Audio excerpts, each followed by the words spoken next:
category, I would like to call Advocate Sujata Londe Tope ma'am, matrimonial advocate. Ma'am के बारे में मैं कुछ बताना चाहूँगी.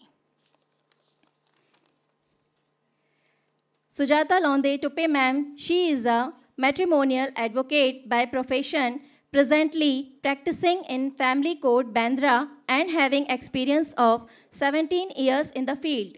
She is a joint treasurer of the Family Court Bar Association by the tenure of 2022 to 2024.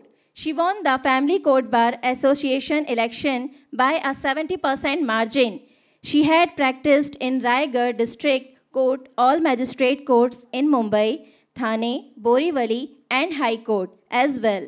At present, she is handling matters all over Maharashtra and Goa. She handled family disputes like divorce, child study, maintenance, domestic violence, dowry, etc. cases. She provided free legal service to many during the pandemic and continue the same to date. She giving the first consultation absolutely free for clients and daily to her spending for the some date, phone or person consultation for her problems. She trying to help women who are in a situations wherein they must know about their legal rights for women and who are in a situation wherein they must know about their legal rights and something wrong is happening to them. They must know to approach, what to do after that, what is the right procedure, etc. Each and every woman must know the basic of law. Ma'am, आपका guidance हमें यूं ही मिलता रहे और please come on the stage. Please welcome Advocate Sujata Londe Tope ma'am. We are facilitate for, I would like to call Neena Lekhi ma'am and Lagu Bandhu for felicitation.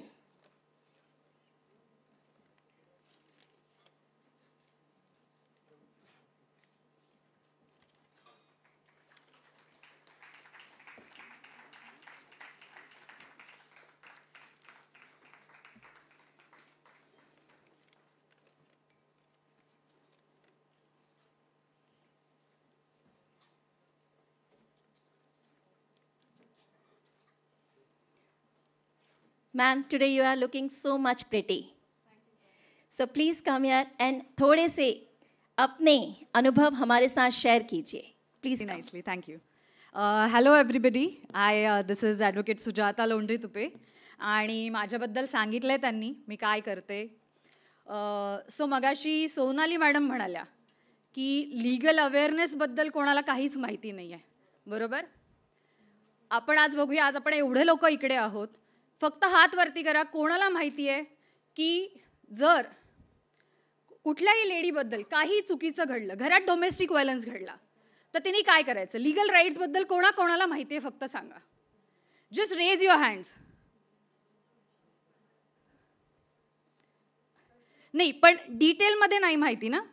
C, I am talking about legal awareness. जे Sonali madam म्हणतायत की मी हा प्रश्न विचारायचं कारणच होतं की आत्ताही आपण इथे एवढे जेवढे बसलोय, वेल एज्युकेटेड असो किंवा नसो, शहरात राहो किंवा गावात राहो, बऱ्याच जणांना माहिती नाही आहे की जर आपल्यासोबत काही चुकीचं झालं तर आपण काय करायचं, कोणाकडे जायचं, कुठे हेल्प मागायची, पोलीस स्टेशनमध्ये जाऊन NC फाईल करायची की FIR फाईल करायचा. बरोबर? एम आय राईट और wrong? Correct me if I am wrong, जसं तुम्ही मगाशी म्हणालात. बरोबर? सो मला असं वाटतं की आपल्या भारत देशात ना लीगल अवेअरनेसची फार गरज आहे आणि that is the reason and I am on that mission. So I want to spread that legal awareness. Whoever it is, जगाच्या कुठल्याही कानाकोपऱ्यात कोणीही जर एखादी हेल्प मागितली किंवा विचारली. Now social media platforms, many of them are thinking that social media platforms are worst and they are literally disturbing our new generation और फॉर अवर सेल्फ ऑल्सो. इंस्टाग्रामचे रील बघत बसतो, फेसबुकचे रील्स बघत बसतो.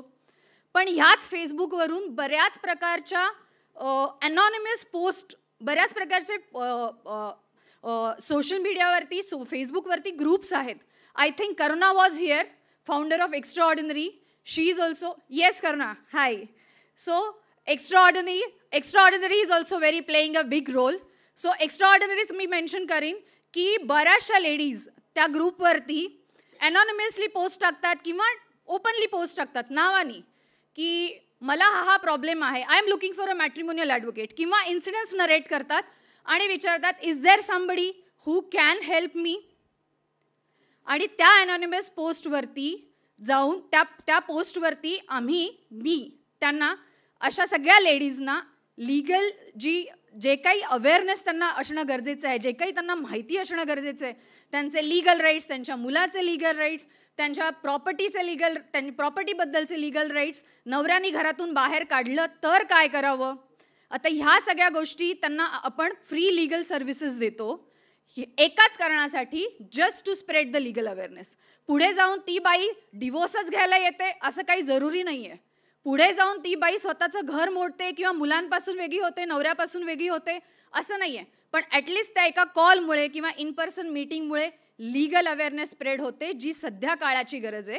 आणि I am trying my level best to spread the legal awareness and I am really glad and thankful to Rachna and Karuna of course who is present here, जे अशा प्रकारच्या लोकांना रेकग्नाईज करतायत, त्यांना ॲप्रिशिएट करतायत. आणि may be because of that he गोष्ट अजून थोडी पुढे जाईल, अजून 4 लोकांना कळेल की may be there is one advocate who will never ever ask you for your consultation fees, but at least she is ready to help you. She will tell you what to do, where to go, whom to approach, and what is the right time to file a divorce, or what is the right time to file the maintenance, or what is the right procedure to go ahead, whether I have to file a divorce, whether I have to file the maintenance, whether I have to file for a domestic violence. So बरंचसं जमलिंग असतं. Law itself is a very vast. So त्याच्यामुळे बऱ्याच जणांना Google बाबा आहे आपल्याकडे. गुगलमध्ये वाचलेली प्रत्येक गोष्ट आपल्याला लागू होते असं नाही आहे. प्रत्येक माणसाला, प्रत्येक बाईला आलेल्या कोर्टामध्ये, फॅमिली कोर्टात आलेल्या प्रत्येक माणसाला डिवोर्सच घ्यायचा असतो, पण प्रत्येकाची केस वेगळी असते. ओके, त्याच्यामुळे एक केस लॉ आपण सगळ्या केस लॉसाठी वापरू शकत नाही. तर जरी सगळ्यांना डिवोर्स घ्यायचा असला तरी त्यातल्या प्रोसिजर्स, ते कशा पद्धतीने जायला पाहिजे, हा लीगल अवेअरनेस स्प्रेड करण्याचा मी माझ्याकडून प्रयत्न करते.